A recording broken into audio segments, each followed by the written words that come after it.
libações de sangue, e os meus lábios não pronunciarão o seu nome. O Senhor é a porção da minha herança e o meu cálice. Tu és o arrimo da minha sorte. Caem-me as divisas em lugares amenos, e muito linda é a minha herança.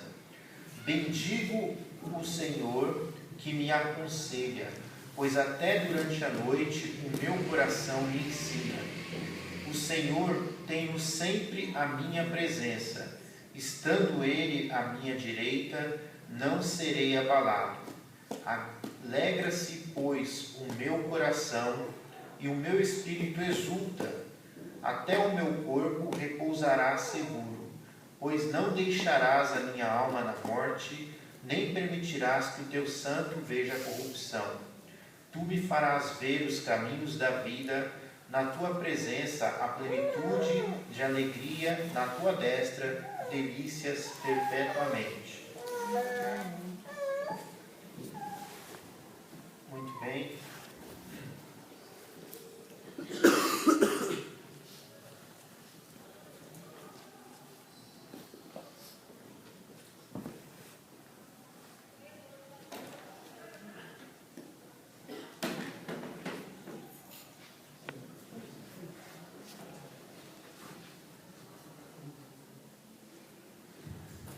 Aproveitar aqui o recurso que nós temos aqui, né? E vou fazer uma pequena ilustração aqui.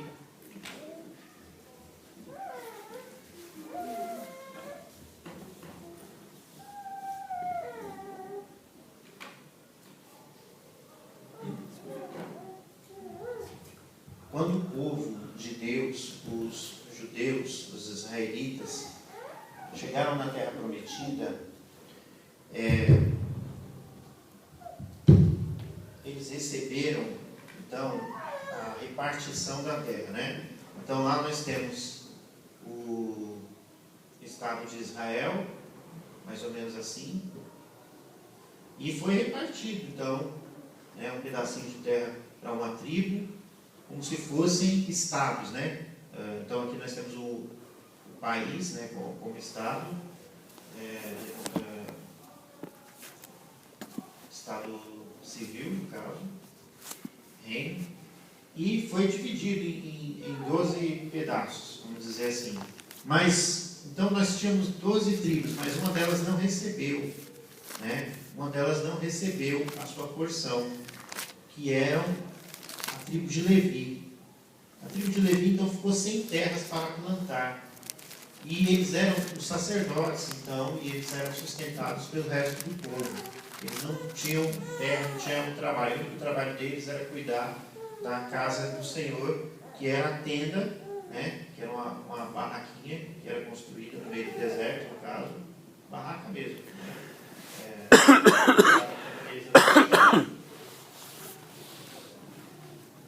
E eles cuidavam então desse lugar que era o tabernáculo, né? Eles ofereciam sacrifícios a Deus e cuidavam de todo o culto.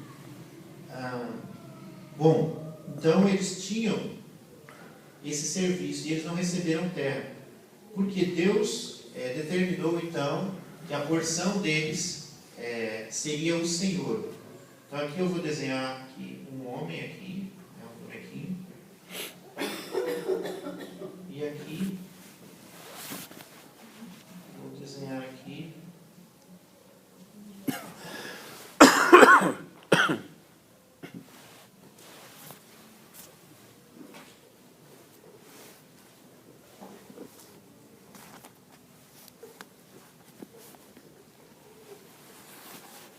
Deus, né? Vamos representar assim, de maneira figurada. E vamos deixar assim, já basta.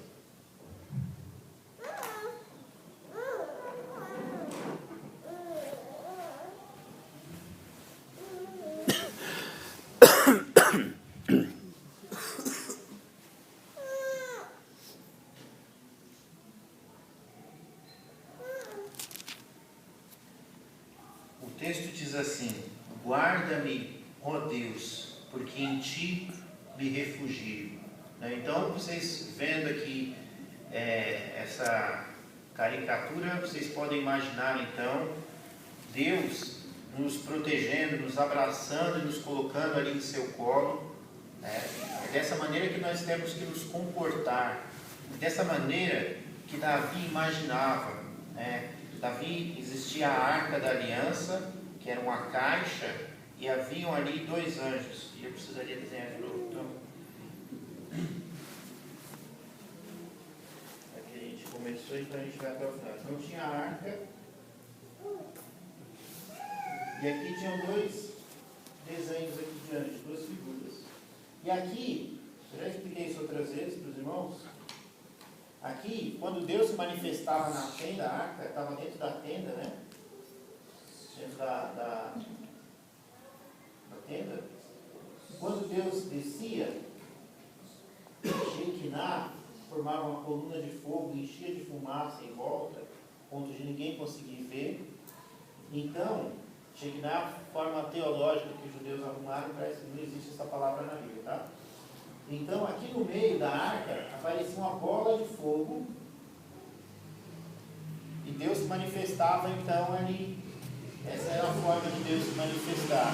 Então, da mesma forma que existia no monte, lá com Moisés, a sarça ardente, que era uma planta que pegava fogo, depois foi construída a arca, Deus manifestava também de uma forma especial aqui no meio dessas figuras desses 2 anjos.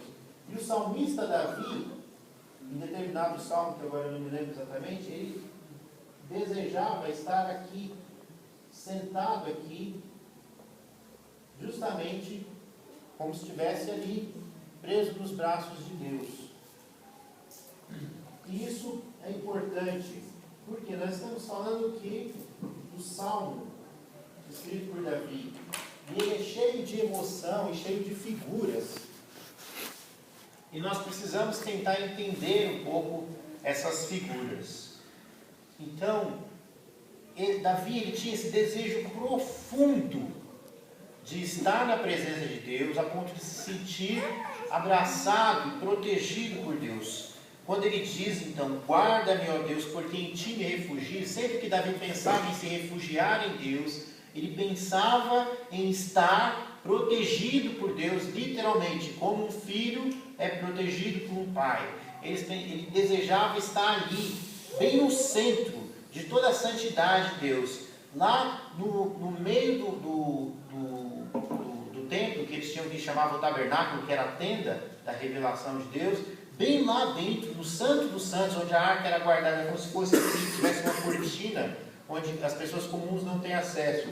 E o sumo sacerdote entrava uma vez por ano dentro dessa cortina. E Davi queria estar lá dentro, onde estava a arca, e está lá centrado, bem lá, no mais próximo de Deus. E ele diz assim: digo ao Senhor, tu és o meu Senhor, outro bem não possuo senão a ti. Davi, ele era da tribo de Judá, ele não era levita, ele era o rei de Israel, mas ele tinha essa ideia, esse desejo, essa vontade de ministrar na casa do Senhor, tanto que certa vez, como já foi pregado outro dia, ele conduziu a procissão que levava à casa do Senhor como um ofício de sacerdote. E Davi queria ter a mesma comunhão, né, que o sacerdote tem com Deus. Então, ele era um membro comum do povo, uma autoridade civil, vamos dizer assim, mas ele também tinha essa comunhão com Deus, desde lá dos campos, quando ele apacentava ovelhas e dedilhava a harpa, ele sempre cresceu diante de Deus uma comunhão profunda. E os salmos são compostos, são retratos, são resultados dessa comunhão que ele tinha com Deus. Então assim ele pôde profetizar e escrever aquelas músicas. Não eram músicas feitas simplesmente da cabeça ou das emoções dele, mas do mais profundo, do mais íntimo do coração, da sua espiritualidade, do seu contato com Deus. Tanto que Jesus chama Davi de profeta, e esses salmos estão escritos na Bíblia, e eles revelam a respeito de Jesus. Como este salmo aqui, nos últimos versículos nós vemos uma referência profética a Jesus, falando que o corpo de Jesus não passaria por corrupção, que Deus não ia deixar ele, o corpo dele se decompor, mas que ele o ressuscitaria antes disso. Bom, Davi então tinha essa comunhão profunda, e ele sempre expressa isso nos Salmos, e ele traz isso para nós, e nós precisamos então aprender um pouco disso com Davi. Nós temos que ter esse desejo que Davi tinha, e essa intimidade, esse relacionamento que ele tinha com Deus. Davi não tinha vergonha, ele não tinha temor, ele não tinha, como nós vamos dizer assim, dificuldade de estar pensando dessa maneira como ele estava, sentado ali na arca, ali nos braços de Deus. Ele não tinha problemas com isso. Talvez muita gente fale assim, não, Deus é santo e se mantém distante, mas Davi não. Davi ele pensava que Deus é santo, mas eu quero estar perto. E ele continua, digo ao Senhor, tu és o meu Senhor, outro bem não possuo, senão a ti somente. Quanto aos santos que há na terra, são eles os notáveis, nos quais tenho todo o meu prazer. Então Davi tinha prazer em todas essas pessoas que tinham esse contato íntimo com Deus. E ele queria também ser uma dessas pessoas, né? E ele dizia, eu não tenho outro bem senão somente a ti. Nos dias de hoje, nós estamos trocando essa intimidade com Deus por várias outras coisas. E nós temos muitos outros bens além de Deus. E isso não é bom. Nós devemos fazer como Davi. Se tem algo que importa para nós, onde nossa mente está orientada, é comunhão com Deus, é intimidade com Deus. Muitas são as penas dos que trocam o Senhor por outros deuses. Não oferecerei as suas libações, o sacrifício de sangue, os meus lábios não pronunciarão o seu nome. Naquela época existia aquela idolatria. As pessoas então se afastavam de Deus e buscavam outro Deus. Outro Deus é algo que toma o lugar de Deus. E hoje, nos dias de hoje, nós temos visto muitas pessoas colocando outras coisas no lugar de Deus, sendo o pai, sendo a mãe, sendo o filho, sendo o namorado, sendo o esposo, a esposa, sendo o trabalho, sendo os estudos, sendo o time de futebol, ou mesmo sendo a religião, o culto a Deus, né? Às vezes a pessoa vem aqui na igreja, mas ela acaba trocando a intimidade com Deus por uma coisa mecânica, um ritual. Ela não é capaz de ver além, ela não é capaz de chegar mais perto, ela fica presa, tímida ali no banco, ela não se manifesta, ela não vê que Deus tem muito mais a oferecer. E Jesus ensinou isso para nós, né? Buscai o reino de Deus e a sua justiça, né? E todas as coisas vos serão dadas, né? Não procura se preocupar com as coisas dessa terra, mas procura se preocupar com as coisas de Deus. Se você vai juntar alguma coisa que tem de valor, então que você procura juntar tesouros nos céus, né? O reino de Deus é comparado àquele que encontra uma pérola no terreno, e ele não tem essa posse desse terreno, então ele vai, vende tudo que ele tem e compra aquele terreno para ficar com aquela pérola. É um sacrifício que você tem que fazer para que você alcance uma intimidade com Deus. Você tem que deixar tudo. Como aquele cego lá que foi buscar Jesus, ele teve que deixar a capa dele, né? Existem essas pregações, essa ilustração. Tantas pessoas que tiveram que fazer sacrifícios, tiveram que deixar coisas que as prendiam para ter uma comunhão real com o Senhor. Não deixe então que outros deuses tomem o lugar que é devido a Deus na sua vida. O Senhor é a porção da minha herança, o meu cálice e o meu cálice. Tu és o arrimo da minha sorte, né? A Bíblia fala, a sorte se lança no regaço, mas do Senhor provém toda a disposição dela, né? O que se diz? Quer dizer que não cai uma folha de uma árvore sem a permissão de Deus, né?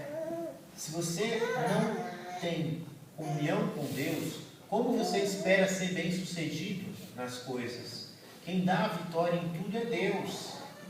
É Deus em primeiro lugar. Depois você vai ser vitorioso. Tem muita gente que se gaba porque eu tenho uma técnica, porque eu tenho um jeito.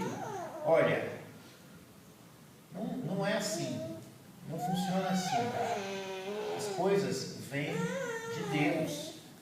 Né? É Deus que abençoa. Se Deus não abençoar, você pode ser o mais sábio do mundo, vai fracassar. Seus planos vão fracassar, porque quem controla o destino é Deus. Né? E continuando, caem as divisas em lugares amenos. É muito linda a minha esperança. Tem um salmo, né, que diz assim: a bondade e a misericórdia me seguirão todos os dias. Quer dizer que as bênçãos vão correr atrás de mim. Quando eu me agrado do Senhor, outro versículo da Bíblia fala que Deus então satisfará o desejo do meu coração. Se eu tiver intimidade com Deus, Deus vai me dar aquilo que eu estou pedindo, aquilo que eu tanto almejo, que eu tanto desejo. E Deus está disposto, mas é o que? Buscai, né? E busque de todo o coração, então você vai me encontrar.